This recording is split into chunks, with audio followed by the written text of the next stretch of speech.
Fix the hair. Don't mind the no makeup. I think you guys are used to this by now. I'm going to talk about that too.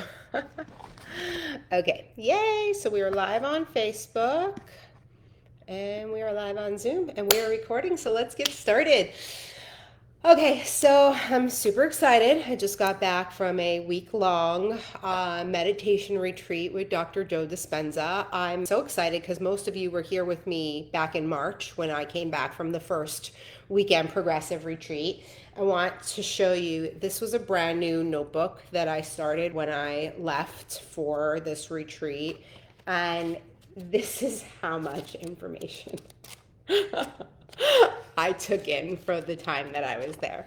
And a lot of it is on repeat. And this is the thing that's really cool. And this is the thing that we really need to remember is that when we hear something for the first time, and of course, most of you know this because you're in this group, you've been in my world for a while. We share a lot of similarities in things that have cognitive dissonance, right? So the first time that we actually hear something or we intake information, it doesn't actually stick. A lot of times it's like, no, that doesn't make sense. I can't believe that. I don't understand that, right? And so we need to hear things on repeat, and then eventually they start to like click into the body and the mind and stuff, right? And so for many, many years, I've been preaching a lot of the same things. I mean, it's funny because I went back and I started rereading my book From Food Stamps to First Class. And it literally was like blowing my own mind reading my own book because I'm at a different level now, right? So the woman who wrote the book then, the stuff is exactly the same. The stories are exactly the same. However, the lesson lands different because I'm at a different level of receiving. And so, one of the struggles of this year for me on this journey has been that I really feel like I'm starting over. Like, I feel like when I released my last book, 62 Days of Gratitude, that the experience that I had in releasing the book was like I've never released a book before. And I had the same fears. I had even more fear. I had shame and embarrassment around the fact that I've already done this 3 times before. Like, this should be a walk in the park for me. But instead, I had quite the opposite of experiences. So, what I want to remind all of you, and those of you come in on the replay, that it's really important to give ourselves grace because with each new level that we reach and with each new dimension, that we reach, right? Because we're not climbing levels in here, we're actually climbing through dimensions. And so there's the 3D, and the 3D is the reality that we live in, right? The 3D is our bodies, the 3D is this fireplace, the pictures, like everything that is matter is in the 3 dimension. However, when we meditate, we take ourselves out of the body and into the brain, we leave the 3D dimension and we start to climb into the 4D, into the 5D. I actually bought Bennett and I matching socks this weekend and it was super cute because on the left foot it says 3D and on the right foot it says 5D. And so you're stepping from 3D into 5D, 3D into 5D. And recently on my posts, I've had some people actually mention, like, you're not on this dimension anymore. And that's how I feel. I don't feel like I'm living in the same reality as everybody else. And that's a really cool feeling. And at the same time, it's a really scary feeling because you start to feel different. And I've already felt different. I already feel like there's something strange or weird. And if you go look at the definition of weird, weird is actually a connection to the paranormal. And so, this whole act of meditating is taking us out of our body, out of our mind, and into this other dimension. And so, for all of these years, I've been leading us in meditation. And to be honest with you, I never really knew what I was doing. I just did it because it felt good. I did it because I knew it was doing something, but I didn't really understand it. And that's why I love to go to Dr. Joe things. And that's why I have hundreds of pages of notes that I wrote in because he connects the science behind what we are actually doing. And so for this entire week, I listened to woman after woman, after family, after child tell their testimonials of how they completely changed. And so this was the kicker that I took out of this weekend, is that we can't have the intention of healing, because when we have the intention of healing, we're in our same body, our same mind, our same existence, right? And we just desire to heal. What we need to set out to do is we need to set out to change. And so most people are afraid of change, right? Most people want nothing to do with change, and that's okay. But if you want to change your life, you have to change the way that your mind and your body and everything thinks. And so, with every meditation that Dr. Joe does, he brings you back to a changed body, in a changed mind, in a changed time. And so, what we need to realize is we're actually living in a multiverse where there are multiple timelines of things that are happening at one time, right? So, right now, if I was to take you into a meditation and I was to take you back into childhood, I would be able, and some of you have done this with me already, I would be able to take you and put you in a scenario where you're actually observing yourself from the outside, right? Like we can take you back to when you're a little girl and you can watch the events as they're happening in a very different way. And so if we think about it that way, then that means that your childhood is happening at the same time that this is happening, at the same time that your future self is happening. So there's actually multiple timelines that are living at the same time. And so while people set out to heal, it's not a matter of healing, it's a matter of understanding, right? Understanding that we have this power to go back into a time, to relive that time, and to change the emotional charge that comes with that time, right? Because what is happening, and we've talked about this before, that 5% of the time is when we're actually awake and conscious. 95% of the time, we are on autopilot and we are on just like this go, go, go. So, what has happened is our minds have trained our bodies, and we wake up in the morning, and the first thing we do when we wake up in the morning, for most people at some point, you grab for your phone, you start doing your routine, you get out of bed, you go brush your teeth, you take a shower, you go make your coffee, right? And so what happens? So immediately you go into your predictable past, because you know this is what happened yesterday, this is what I need to deal with today, this is the problem that happened a couple of days ago, I want to deal with it today. And then your body is acting in the foreseeable future. So when you wake up in the morning, your body already knows we're going to get up, we're going to brush our teeth, we're going to brush our hair, we're going to go make a coffee, we're going to get the kids to school, whatever it is that your daily routine is, right?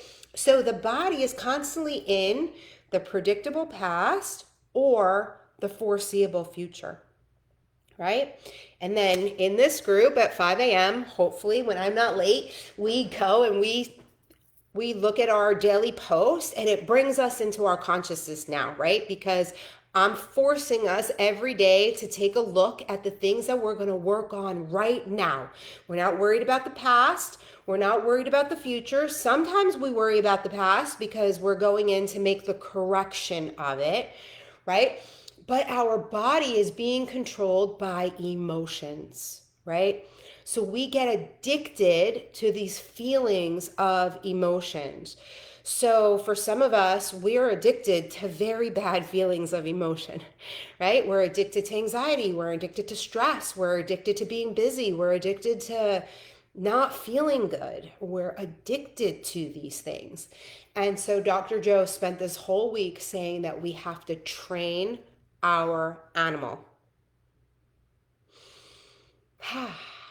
And I heard that and I was like, okay, I'm with this, right? Because we train our dogs, our cats, we train the animals, right? We train them when they're going to eat. We train them how to go outside to pee. We train our children, right? We train the human into doing human things.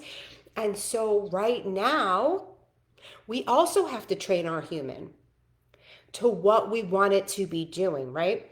So an emotion without the charge becomes wisdom. And that's why I lead so well, because I've been able to take the emotions of my life and I've turned it into wisdom. And I'm able to share a story with you guys without an emotional charge to it. Imagine if every story I shared with you, I still felt the pain, I still felt the sadness, I still felt the anxiety. The stories would translate very different, and I would be a very different human being than who I am. So what we want to do is we want to get ourselves to a place where we're able to take our past, and instead of being struck by the emotion that we're addicted to, we're actually addicted to those feelings of sadness, of pain, of anxiety, because that's what we're used to. We're used to those emotions. And the human body does not like change. We don't like that. We want to feel safe. We want to feel comfortable. But guess what? We didn't choose this existence to be comfortable. We chose this existence so that we can experience this life. And with experience comes emotion. So Dr. Joe had the most profound example for us where he pulled one of the men out of the audience. His name was Antonio. And Antonio stood on stage, and Dr. Joe just like so awkwardly starts hugging him and does like not let go of this guy, right? And he's like, I want you to imagine Antonio is pure consciousness. Pure consciousness is love, God, source, the universe, right? Like whatever it is that you feel is the higher power. And so he's hugging pure consciousness, and he's talking about pure consciousness and really connecting us to this one central power. I believe that everybody who is in this group who's watching this, I believe that you believe that we all come from some greater power, right? Whatever it is that you call that power, I think that we all have the common denominator that we understand that we are energy, and that there is some kind of energetic source that is guiding us through this existence, right? And so what Dr. Joe said is what happens is we're in pure consciousness, and pure consciousness is love, right? Like when you're attached to the creator, you are in pure bliss love. That is the existence of the outer realms of not being in a body. But then what happens is that we see something and we desire it. And so we see a MacBook that somebody's using and we desire the MacBook, or we see a cell phone and we desire the cell phone, or we see the Buddha and we desire the Buddha, right? And so all of a sudden we start to separate from Antonio, from oneness. We start to separate from oneness because now the human wants to go after the thing that it desires, right? So the desire came from separation. Because in order to now go get the thing, we have to separate from pure consciousness in order to go get the thing, right? And so now we started going after the computer, let's say, and then we see a friend and she's wearing a beautiful outfit, and now we want the outfit. So now we're stepping further away from consciousness. And now we see the trip to Hawaii. We want to go to Hawaii, so we're moving away from consciousness, and we're moving away from consciousness, and we're moving away from consciousness. And all of a sudden, consciousness is all the way up here, but we're all the way down here, right? We have separated ourselves because in the 3D world, when we want something, when we desire something, we need to move from point A to point B. We think about it, we know that we want to do it, and then we physically have to take our body in time and in space, and we have to move it to the other side, right? That requires a lot of effort. It requires time. It requires energy, right? But when we meditate and when we go into the quantum, what happens is our matter self that's down here in density, the doer, the worker, the, everyday go, go, go, go, go, and we shut down all of our senses. We become nothing, no body, no one, nowhere, and we disconnect from our body, right? We feel that floating sensation of like, ah, right? Like you guys know when we do an amazing activation in here, you just like feel like all of a sudden you don't feel like you're in your body. And then we start to move up in the frequency. And the higher the frequency becomes, we reattach ourselves to oneness, or Antonio on stage. And so when we reattach ourselves, now all of a sudden we start changing the information in the field, right? So every single one of us connects to the oneness. Everybody. Everything that's alive, everything that's here connects to the oneness, which means all of the information to all of the humans, to all of the animals, to all of the things on the planet is up here in the oneness.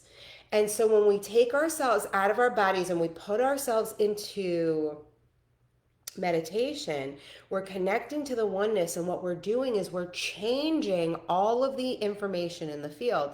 So I've said this before, and I'm sure you've heard this before on the internet.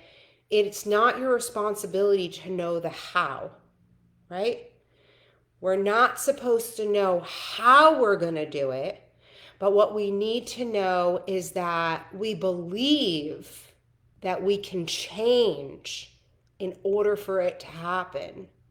Because when you hear all of these miracle stories of like the people who cleared themselves of disease and no longer have tumors and all the things, they will tell you that what they felt was that their heart was so open, they felt love so magnificent that they truly believed that they were open to change. And so when they went into the information field, they were able to change the information of the body and hence change the body.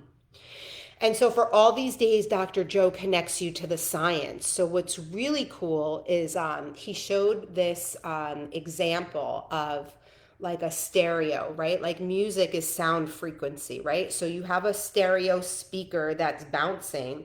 And so they poured sand on it. And so the sand starts to make these beautiful hologram like pictures.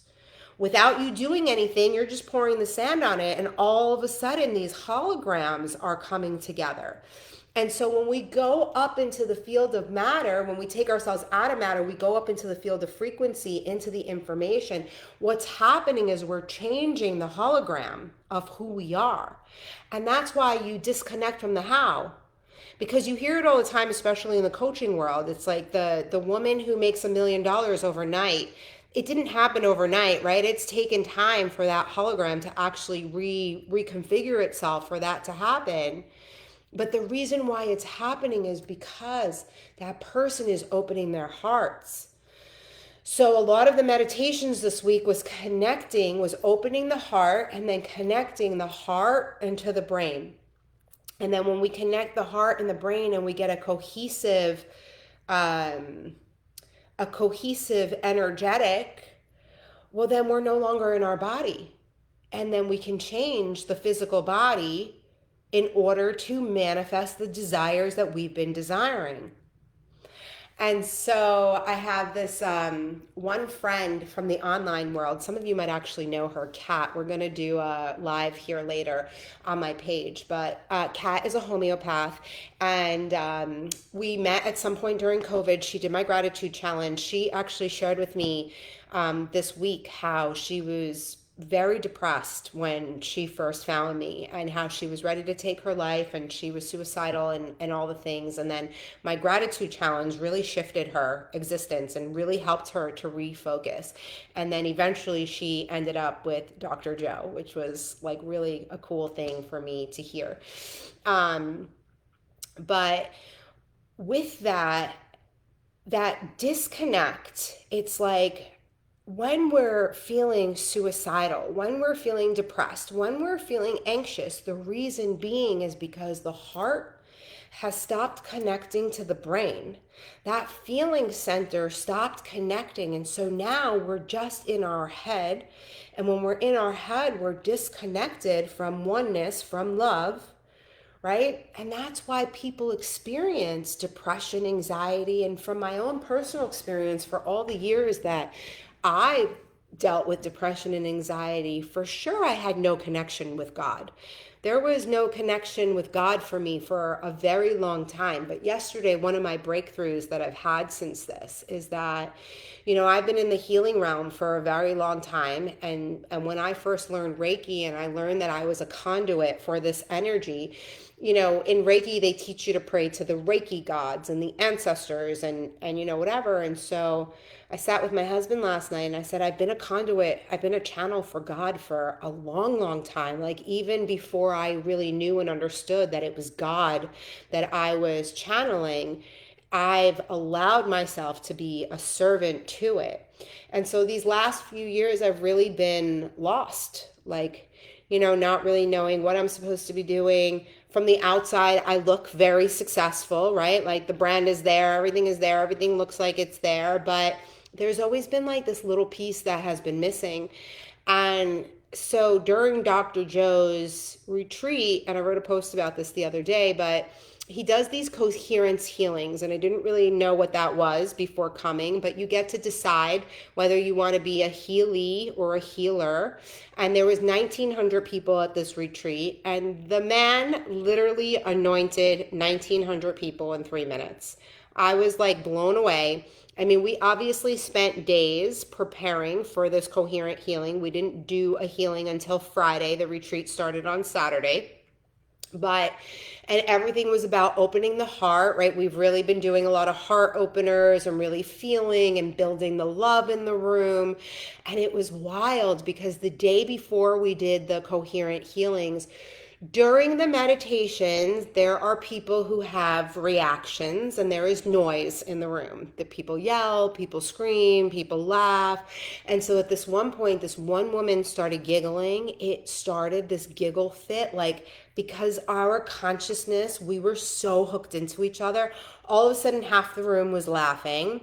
My section of the room was not laughing. We were very annoyed at the laughter because the meditation was so good. I was not ready to be out of it.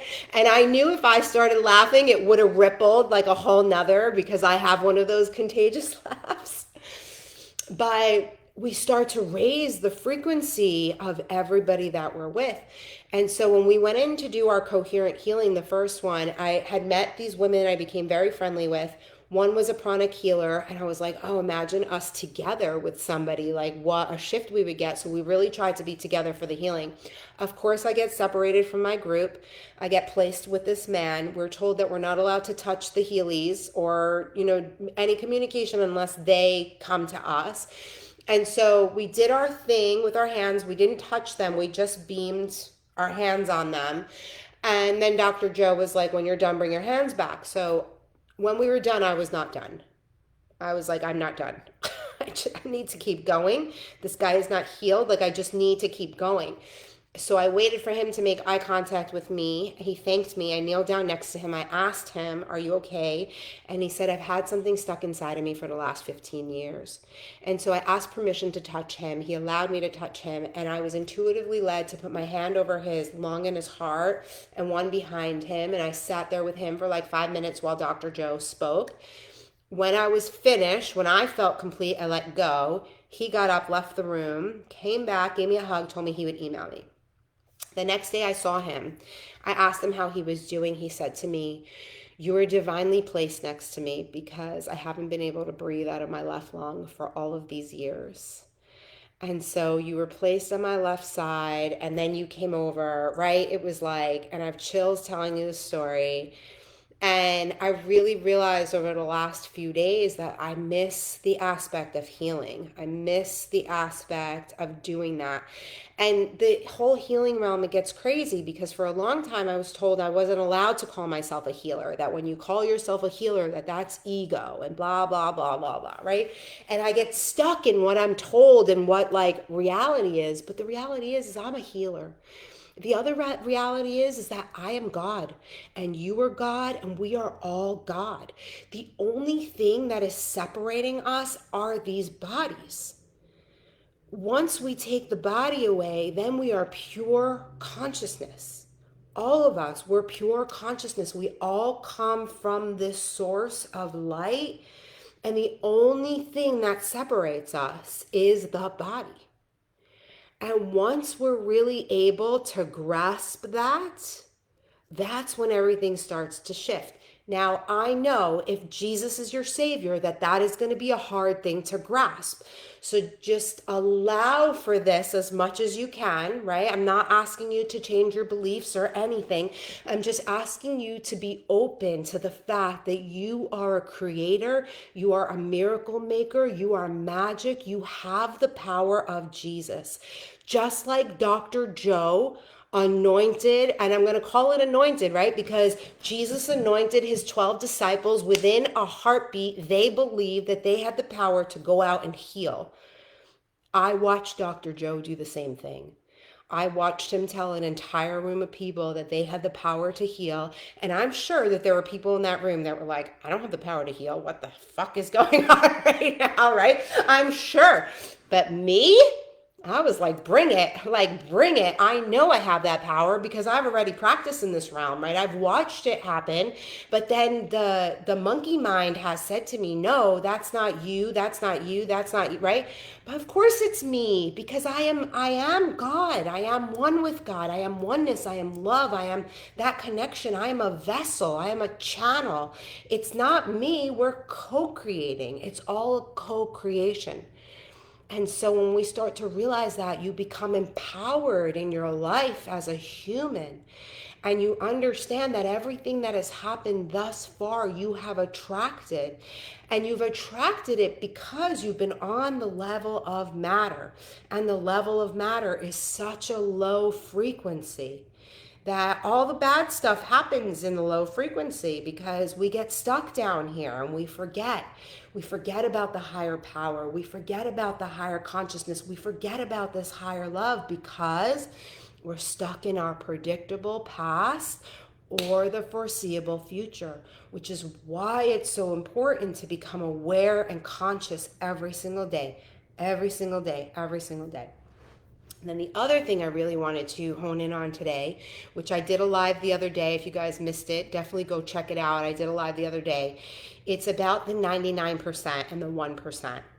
Because this is something that I learned very early on in my existence as a 23-year-old, very scorned, very victimized young woman.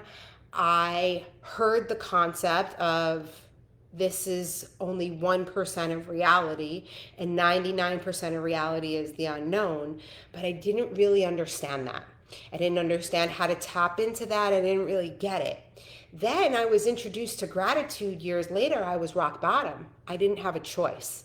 My life was so bad. I was ready to take my own life. And it was like, well, I might as well just try this gratitude stuff because like there's no other option. It's either I go for it or I'm leaving. Like that was it, you know? And the gratitude, it changed everything for me because I started to make manifest the things that I was thinking in my mind.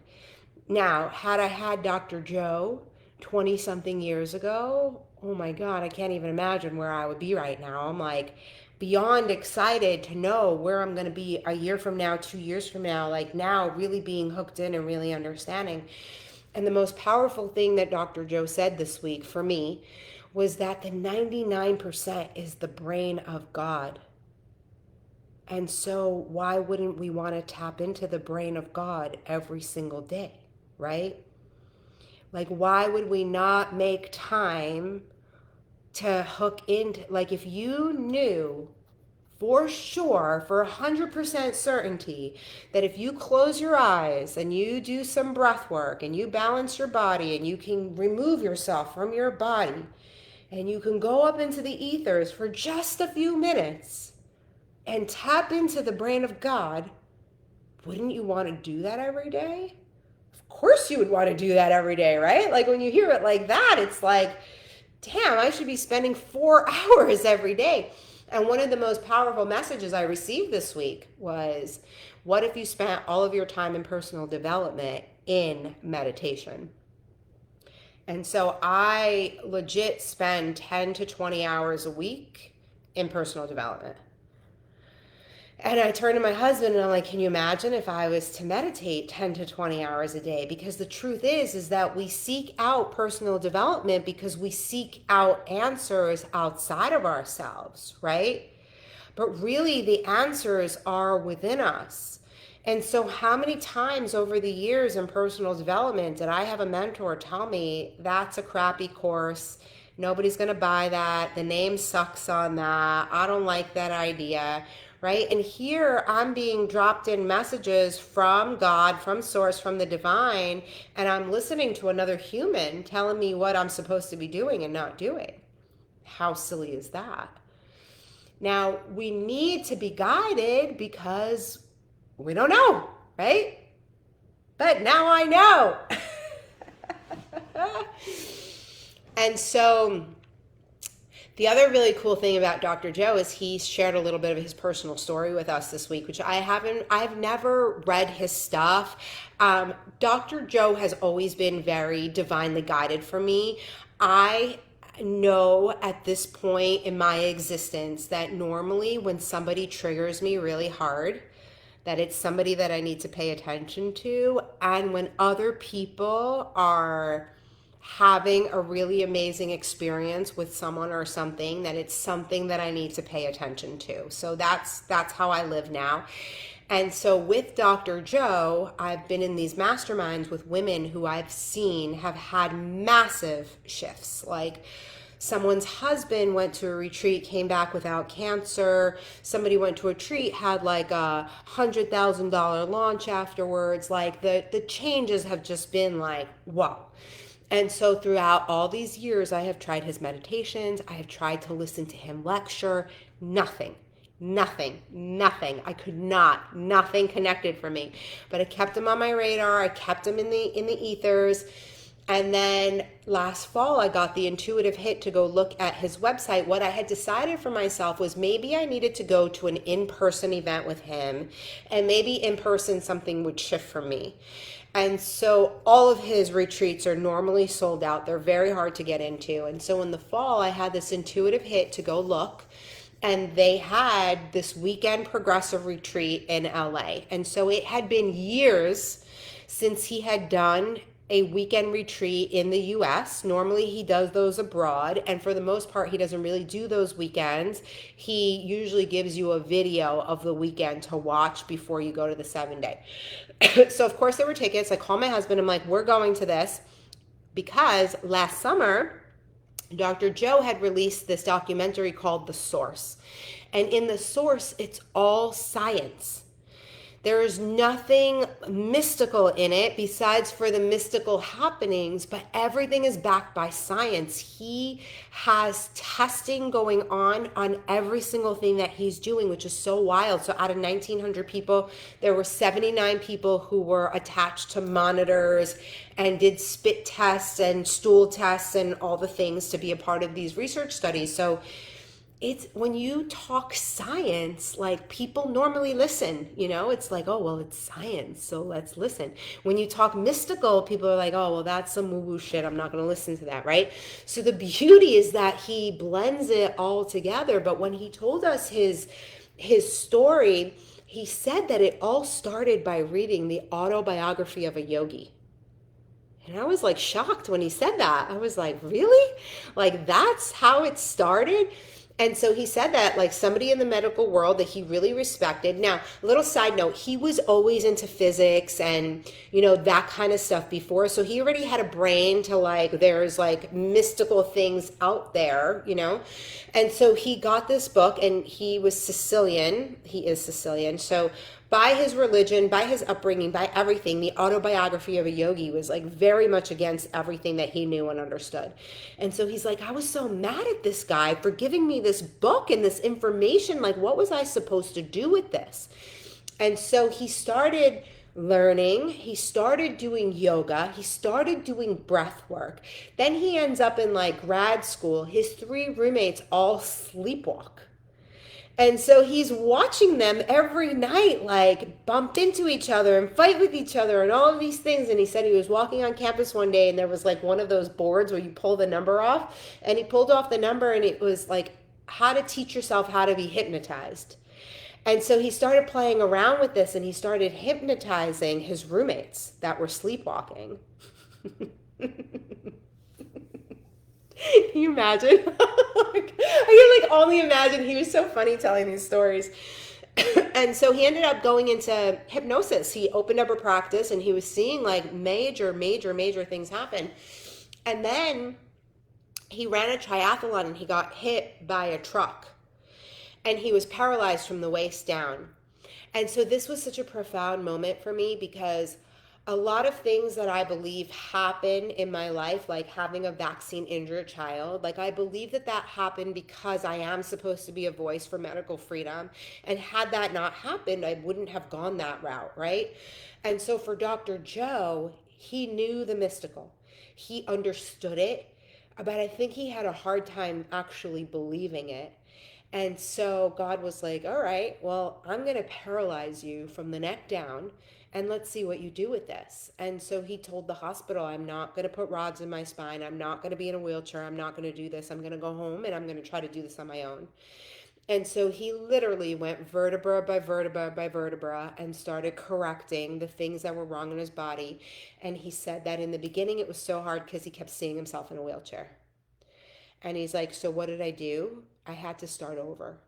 He's like, and sometimes I would go 2, 3 hours and I would have to start over. He's like, and 6 weeks later, I repaired my spine and I was able to start walking again. And so you hear that, right? You hear that and it's like, damn, is that possible? Like, yes, of course it's possible. This man is standing in front of the room. He's talking about this like he's real life. There's evidence of this, you know? And then we got to hear testimonials like of people that were in the room. He has this wonderful foundation called Give to Give. And when you donate money to Give to Give, they create scholarships for people who can't afford to go. So 25 people in the room were there because of Give to Give. And so then these people have the most profound stories, right? And every story is the same. Every story is just, I got sick of being myself. I got sick of living in the body I was living in. I opened my heart. I believed that there was more. I believed in change and poof, like magic, right? And so it was beyond powerful. And the meditations were incredible. I think every day we meditated for at least 4 hours. It was like 2 90-minute and then like a shorter one. And then one day we did a 5.5 hour pineal gland meditation. And that was just like, oh, I have to tell you about the pineal gland. That's important too. So they showed us a dissected brain. Literally, they like opened up the brain, right? And so the pineal gland is a gland that sits in between these two lobes, and there's a third ventricle of the brain. And so he's like peeling it apart, right? And then the pineal gland is a tiny little penis.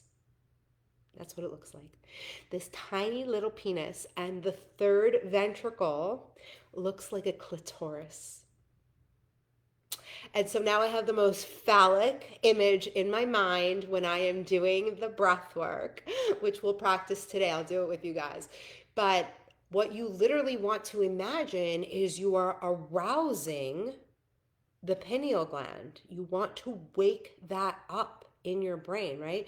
So if you think about when you have an orgasm, you tighten, right? You tighten your Kegel and your whole body like jerks and your shoulders go back and you feel like this whole connection, right? So we do the breath work, which we've practiced before, where you tighten your Kegel and you pull the energy, you're milking the energy all the way up into that pineal gland. And then he literally says, touch it, hold on to it, touch it, right? So you're like literally arousing this in your brain so that the mind gets out of the body and it connects up to that higher frequency. So powerful, right? To see that vision. What else? What else did I want to tell you guys? So today what I want to do in our activation, I'll open it up for questions too if you have any questions, but we're going to do a balancing of the energy centers. And for those of you that know the chakras and have practiced Reiki before, any kind of energetic stuff, we know that the body has 7 chakras, right? And so the 7 chakras are the root, which Dr. Joe calls the chakras the energy centers. So, because it's a little bit easier to remember energy centers, I'm going to teach it to you guys both ways. So, we have the root, and the root is energy center number 1. And so that is between the vagina or the Recording penis. stopped. Oh, that's weird. Why did that happen? Recording in progress. Okay. That might have been your otter that stopped the recording because you had the AI in there. Oh shit, have I not been recording this the whole time? You have, but it might have been recorded to AI, that otter AI or something, instead of like to your computer or to your, I don't know. I don't know where it recorded, but it might be an otter. Because I saw that otter was in the room with us. Well, thank God that we were on Facebook and we have a copy of this recording. Because that would have been terrible to lose all of that. Okay, let's see if anybody is on Facebook with us right now. Nope. Okay, perfect. So at least we have this recording. Whew. Okay, so what does that mean? Otter filled up? Like my otter ran out of space? Well, either that or maybe you subscribe to it or don't. There might be limitations in the platforms, the pricing, you know how those things go. Okay, whatever. We're good. Thank God for that second backup. Okay, so the root chakra or energy center 1 is between your sex organs, and as women, when we do Kegels, what we're doing is we're activating that center. And 1 is the root, right? Like that's where we are grounded, that's where we are here on earth, and we allow ourselves to really be rooted into this existence. And then we go up in the energy centers. 2 is between your belly button and your vagina. 3 is right above the belly button. 4 is the heart center. 5 is the throat. 6 is the third eye. And then 7 is the crown. Now, we also have 4 energy centers or 5 actually, that are outside of the body. So 8 is the one that opens up right before the crown. And then you have 9, 10, 11, 12. And so I've been reading this book called Bringers of the Dawn. It has been fantastic. It is a coding in its own. You have to be prepared to read this book. If it was years ago, I probably would not have connected to it as well. But this book, Bringers of the Dawn, it's all about the fact that if you're reading it and you connect to it, that means that you're in the family of light, which I have no doubt that everybody who's going to watch this video is in the family of light.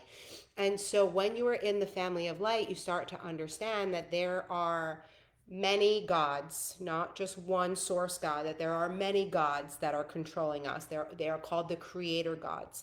And so there are good creator gods and there are bad creator gods. And if we go a little bit even further with the bad creator gods, we have the reptilians, the aliens, right? We go a little bit woo out there. So you have to really have an open mind in this. And so these bad entities are controlling the world just like the good ones are, right? But the family of light, it says that we came into this world at this time to shift these bad entities and to bring more light into the world so that we can help this great awakening to happen. And so what they say is that from year to year, from generation to generation, they have removed our DNA. And so they have removed parts of our DNA so that we can't remember the things that we came here to remember. And so we have these 5 extra chakras, the 8th, which a lot of people recognize the 8th, but then there's the 9, 10, 11, 12. And so when you activate those chakras and you bring an activation into them, it actually changes our DNA. And when we change our DNA, then we're open to receiving and accepting the fact that we are these light workers, that we did come here with great purpose. And also in this book, what it said is that not everybody reincarnated to change the world. And so that's why it's so hard to live here, because some people are so dense, right? They're so dense. You cannot get anything into them. You cannot get through to them at all. It's like talking to a wall, right? Well, what if you were to now understand that that person was never meant to wake up? Would you even bother having a conversation with that person again? Probably not, right? You probably wouldn't waste any time with that person.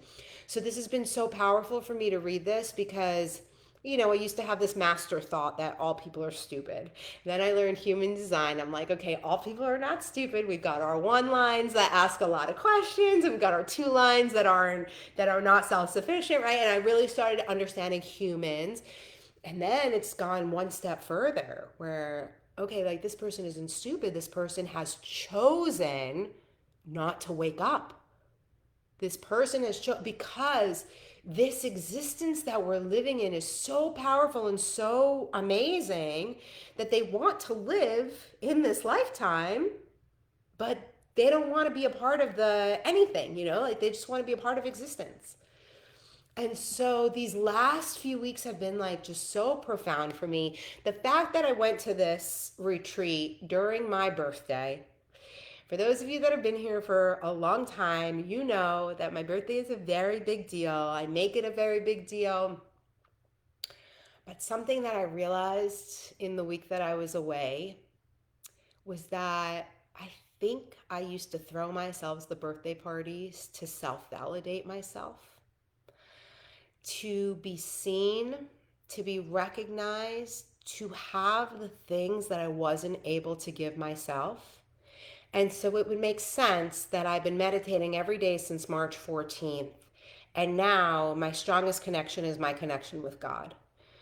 And so for the first time ever, I was like, I'm just not feeling it. I just don't feel like throwing a party for other people. I just don't feel that I need to do this. And can I tell you that this was one of the birthdays that I felt the most loved, the most seen, the most recognized, because in detaching myself from it, it opened up this gateway of like people who wouldn't normally go out of their way to wish me a happy birthday did, and I did what I love to do. I decorated my hotel room and I did it different, and I really have come into this beautiful place with myself of this, all I need is this connection to God. And it's been so profound. And I hope that you guys can take a little bit of this and run with it as you will. But let me open it up. Kate, you have any questions? Anything in regards to this or anything totally off topic? I did not know the beginning of Joe, that he was a little woo, we'll call it, to begin with, right? And so I'd heard his story and how he healed himself. He healed his spine and he was able to walk again. And that just really stuck with me. Kind of like you, I'd heard of him, but it didn't click, right? But it has a little bit more. Like even trying to listen to his meditations in the past, they didn't sit. And the ones that you've put in our thing, I've done, and I've been doing his meditations because I feel them now. Mm-hmm. I'm there in that moment. And it's interesting you talk about the pineal gland. I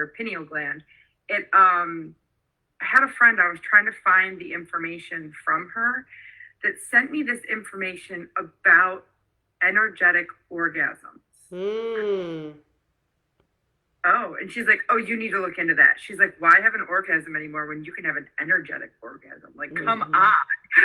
She's like, oh no, we're not doing that. We're doing this, So I was like, okay. So she said that to me. And now hearing what you've said about that, I'm like, I need to go back and get that information, find that, and then find just follow.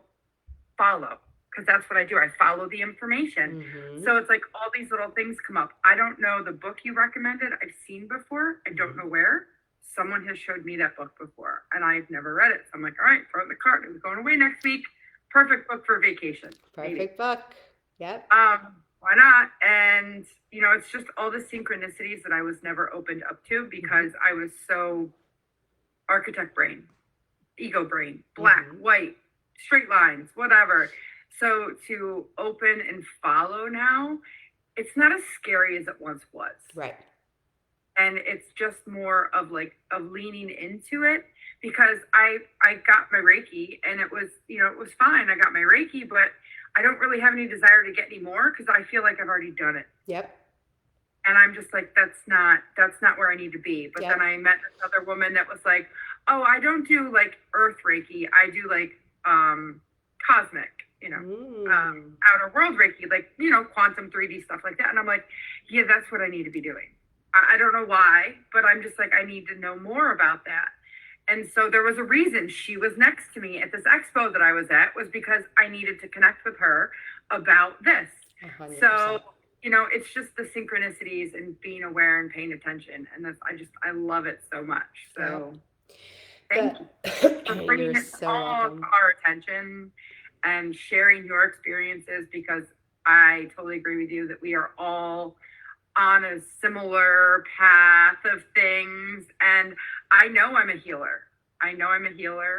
I am also an architect and other things, but the way that I channel things is different because I've learned, and it was pointed out to me today as I had goosebumps when I was working with someone, that I channel in a way for businesses too. Mm-hmm. Like it's really like when we're in the moment and they're just like talking to me and I'm listening, but I'm doing my own typing. So I hear them, but I'm typing what I hear, not what they say. Yep. And so I'm hearing it from other places. Anyway, so I'm typing it and I'm getting goosebumps as I'm doing it. And then I get done typing it and they're like, oh, what? And I'm like, sweet. But it's just, it's so cool to be like, I'm a healer in a different way. Yep. And it's so fun. I love it. I love this journey and it's so fun. And I was just looking on Dr. Joe's website. I've been to it before and I haven't found an in-person one because they're all like advanced and whatever. Because I know you have to start with the progressive. Yep. So I'll just have to keep checking and keep an eye out. But, well, what you could do is you can sign up for the week long. Like if there's a week long that's open, they will let you in it. And then you have to watch the progressive before you go. So they unlock the progressive for you if you purchase the week long. I got lucky because the progressive was in person. So that was key for me and it hooked Ben. And last night, yesterday, I'll give you a couple mystical things. So Benjamin does not meditate every day. He does it when I ask him and ask him and ask him. A couple times a week, he will sit and he'll meditate with me. So yesterday we were in the kitchen and somebody calls for a job. And I was like, oh, like that's good. And the guy was like kind of questionable. And then somebody else texted about a job and I was like, oh, look at this. Like you got 2 in one day. And he was like, I know, I've been focusing on 2 salespeople. Ding, ding, ding. Then last night, my oldest son took Brady out. So we had the house to ourselves. I'm like, we're doing a meditation. We're doing an hour. And he was like, can't we do one shorter? I'm like, no, we're doing an hour. And so he had a meeting with the lawyers today and he texted me and he was like, the lawyer meeting went great. He's like, meditation is key. And so it's like the work that we do, it ripples. My kids are meditating now, like it ripples, and that's what we need to keep remembering. Like a lot of times we do this work and we're like, we don't see the result and that sucks, But here's the other kicker and the important thing that I think a lot of people miss in meditation, which I definitely missed before, is you have to know what you desire. There's the know what you desire, right? But if you want to tap into the quantum is the unknown. So really, we don't know what it is that we desire, right? When we want to manifest like mystical things.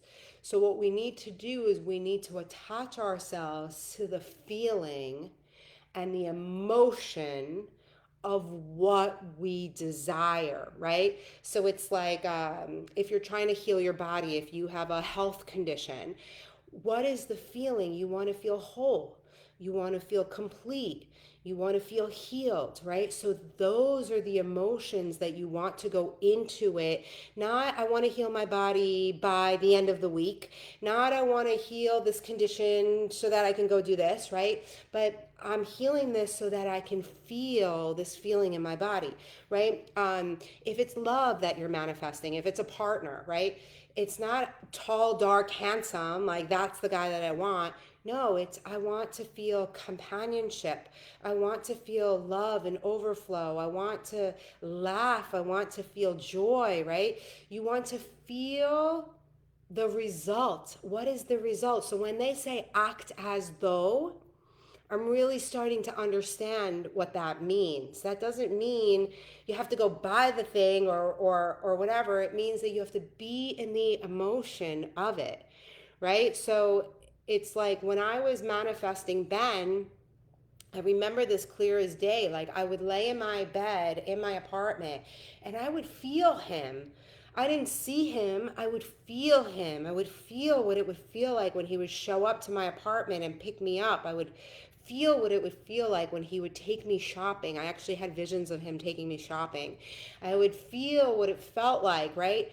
And then I match the energy. So it's like we take the matter, we match it to the frequency, right? We bring ourselves up to the frequency. So my favorite meditations that we did last week were the walking meditations. And the second walking meditation that we did, Dr. Joe had us turn around, which I missed this the first time. When the first time I did it, I didn't really get it. I was listening, but I must have been in like a trance. And then he said, now bring your current body, your past body towards you.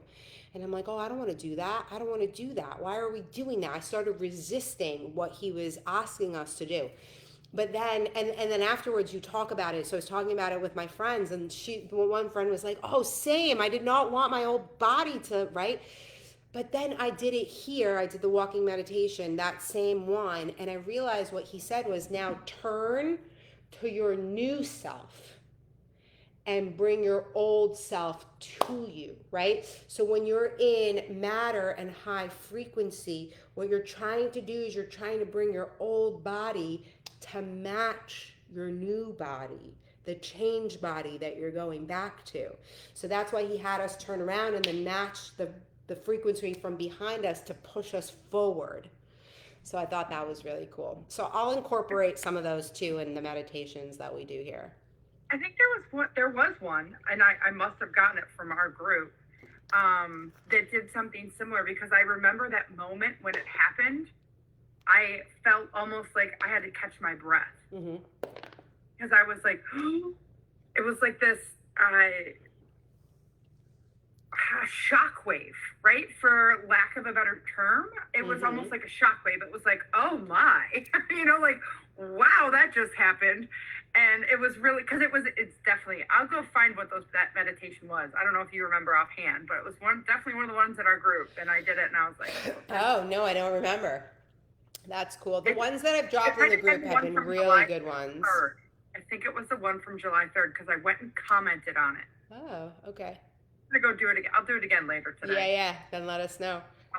Those couple that I dropped in the group have been amazing. So now the difference when you're doing it is before you start, you really tap into those feelings, right? Like if it's wealth that you're like, what feeling will the money bring you? It's not, I want to go buy a new car and I want to go on vacation. I want to go do this. What is the feeling that that's going to bring you? The feeling of freedom, the feeling of joy, the feeling of excitement, right? The feeling of fulfillment, success, satisfaction. That's what we want to focus on. We want to focus on the feeling because then that's when God's going to blow your mind, right? Like that's when like, oh, I needed $5,000 and all of a sudden I got 50.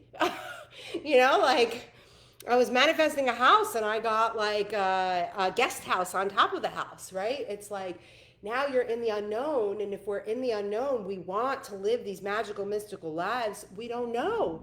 So if you don't know, how are you supposed to manifest what you don't know? But if you keep living in the feeling, the body doesn't know time in the quantum. There is no time. So that's why we match. We just match that feeling.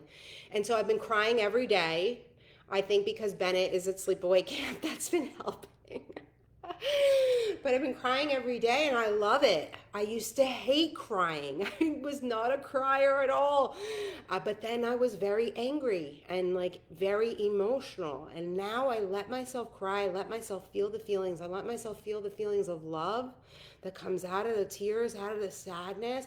Like yesterday, I had this breakthrough about like healing and being a healer. I think I'm about to birth something and I'm sobbing. And Ben's like, are those happy tears? I'm like, yes, I'm just so happy that.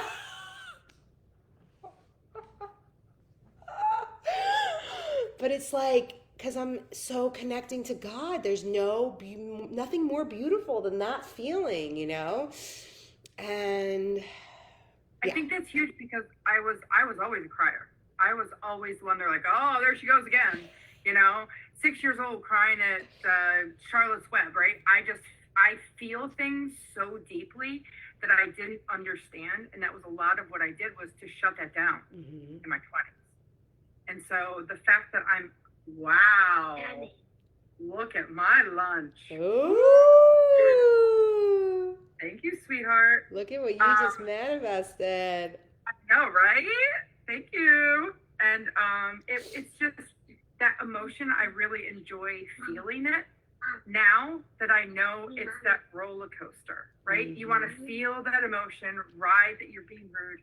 You're feeling that emotion, you're riding that emotion up and you're letting it come to the surface and then go and then continue on. Yeah. So I'm really trying to do that and not suppress it because I definitely got teary-eyed when okay, here we go. Yep, you gotta look. Yep, there's Marshall.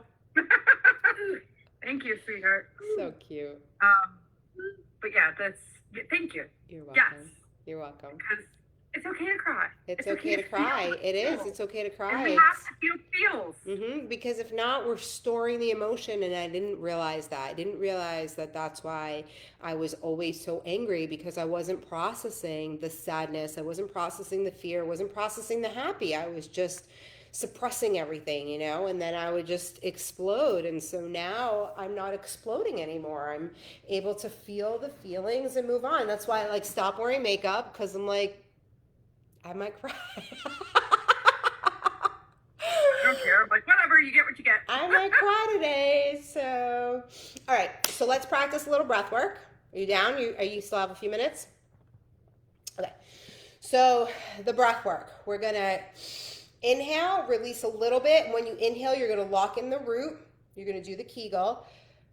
Release a little bit of air, and then you're going to bring it in, up into the center, up into the heart, up all the way into the brain. We're going to bring our shoulders down and back. You're going to lean your body back. You're holding the breath. You're going to pull up the Kegel. Keep inhaling. Touch that pineal gland. Touch it, touch it, touch it. And let it go. So take an inhale. Let some of it out. We're going to tighten that Kegel, blow some air out. And now we're going to inhale, Kegel, stomach, heart, pineal gland. Bring your shoulders back. Hold the breath. Hold the breath. Hold the breath. Activate the pineal gland. Hold it. Kegel up, shoulders back. Release it down. Let's do it one more time. Tighten the Kegel. Exhale it out. Inhale. Release a little. Now inhale all the way up, all the way up, all the way up. Shoulders back, lean back. Let the energy rise. Keep going, keep going, keep going, keep going. And release it out. And now keep your eyes closed, allowing for your body to relax in this moment. bringing your breath back. Even inhales and even exhales. Allowing for your face to relax, your shoulders to relax, your hips to relax, your body to relax. On your next inhale, you're going to imagine the crown of your head, a circle that looks like a CD, opening, opening, opening, opening. Allowing for the beautiful white light of God, the universe, source, to pour into the top of your head. Allowing for this beautiful white light to wash over the inside of your eyeballs, your nose, your face, your teeth, all of the nerves, into your throat, into your cervical spine, washing all the way down into your organs, into your arms, into your fingers, down your spine, into your hips. This beautiful white light is now pouring in through your crown, all the way down into your legs, into your knees, into your calves, and into your feet. Allowing for yourself to feel the love, the strength, the safety, the peace.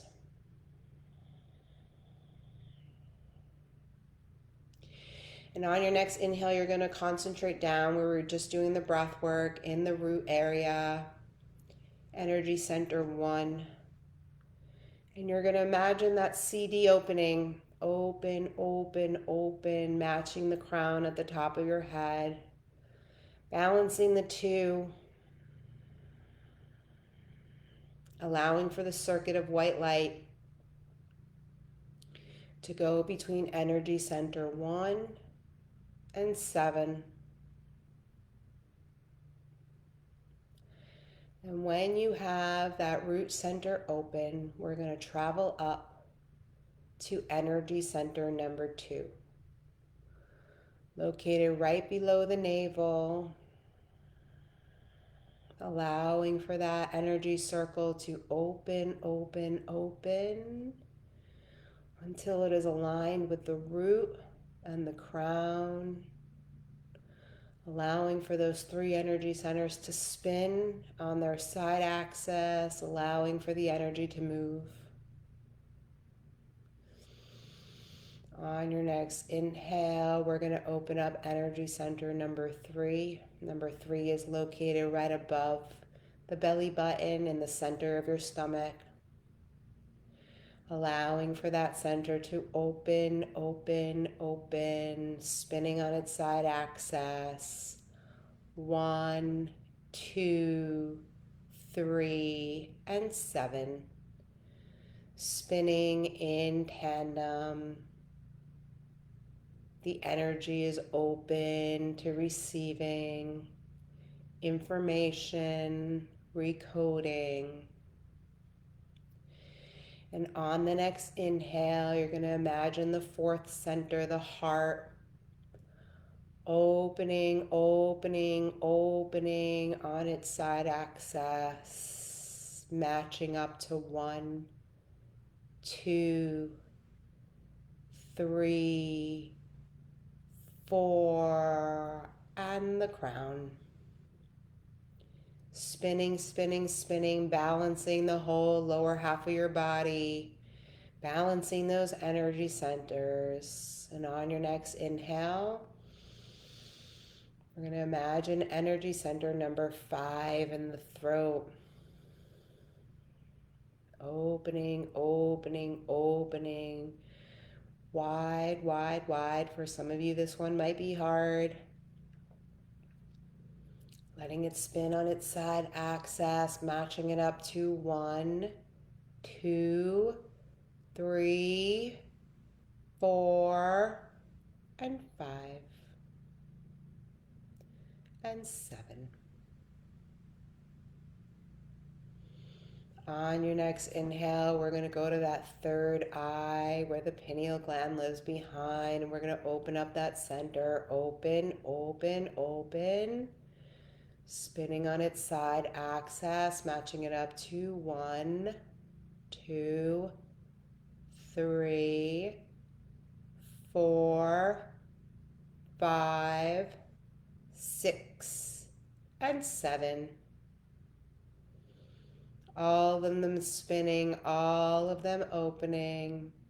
And now you're going to take the energy down from center 1 and push it all the way up, all the way up, all the way up, all the way up through the 7th center. And you're going to hit the 8th center up above your head, allowing for that one to open, open, open, right in the center of the white light that's coming in from the universe. The connection is so strong and profound and powerful. Allowing for this white light of energy to surround you, to circle around you, your whole body, pushing your aura field, pushing your energy field open and wide. And when you are ready, you're going to close number 7, allowing for your crown to hold in this energy. You're going to close in the root. And you're going to allow for your balanced self to hold all this beautiful energy inside of you. And allowing for the bubble outside of you to protect you. Knowing that anything that you need is inside of you. Knowing that at any time you can open up the energy centers and connect to God, Source, Universe. Allowing for this beauty, this safety, this love to pour in and out of you whenever you need it. Taking a deep inhale and exhaling it completely.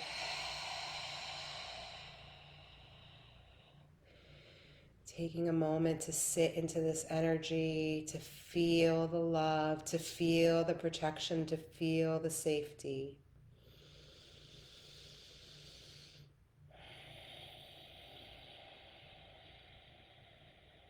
And when you are ready, you can wiggle your fingers and your toes. And allow yourself to come back into the space, to come back into a changed body, a body that is centered, a body that is strong, a body that is balanced. In a new time, in a new space. And when you are ready, you can open your eyes.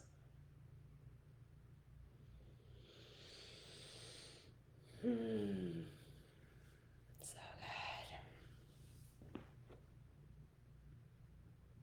good. So good. Wow. It's like just a few minutes. Like that's it. Like we tapped into the brain of God. Like that was it. You know?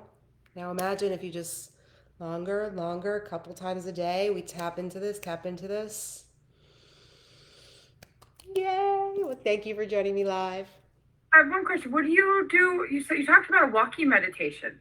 It boggles. What is that? How do we find that? He actually has one for sale on his website in the shop. I have not done that one. Walking meditation. I see it. Mm-hmm. So what you do is you put in headphones and you start standing with your eyes closed, and he takes you into a trance, and then at some point he'll tell you to slowly open your eyes, and then you walk, and you walk. Like I was almost running, and I'm not usually a walker. I don't like to go for walks.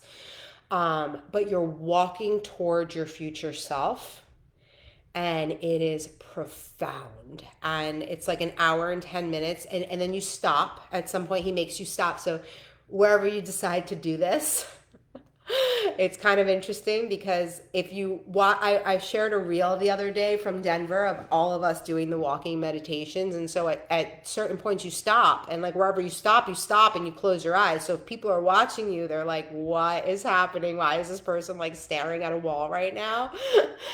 And then you start walking again. And then at the end, he has you lay down. So what I did the other day is I started in the front of my house, facing the sun, and then I did laps in my driveway, and then I went to my backyard. I did laps around my pool, and then I stopped. I knew like halfway through he would stop me, so I was in my backyard when I stopped, and then when I started again, I came back to the front. I did a couple of laps here. I made it to the back because I knew at the end I was going to have to lay down. So I it was only a little weird for my I'm going to the beach, right? So I can do this yes. on the beach. And Do I it think at the that'll beach. Do it at the beach. Just know you might look a little strange. You are going to be in a trance. So, like, just let your husband or your kids know if mommy's walking around and I've got my eyes closed. Because Ben and Brady, I thought they were out. As soon as I turned around and start walking, their car came in and I was like, oh shit, like it scared me because I wasn't, you know? And then when I made my way to the backyard, I was in a trance and I like walked up the stairs and my naked husband was standing there. It scared the living crap out of me. Because because you're in a trance and you don't realize that you're like really in. So what he's trying to do is he's trying to train us so that you can tap in at any point of the day. You don't have to wait until you're in the dark and meditating for an hour.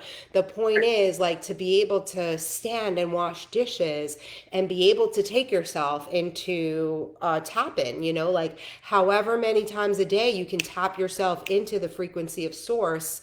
Like that's the purpose of doing the walking meditations, because if you could do it walking, then you can do it when you're doing random things and you start meditating throughout your day.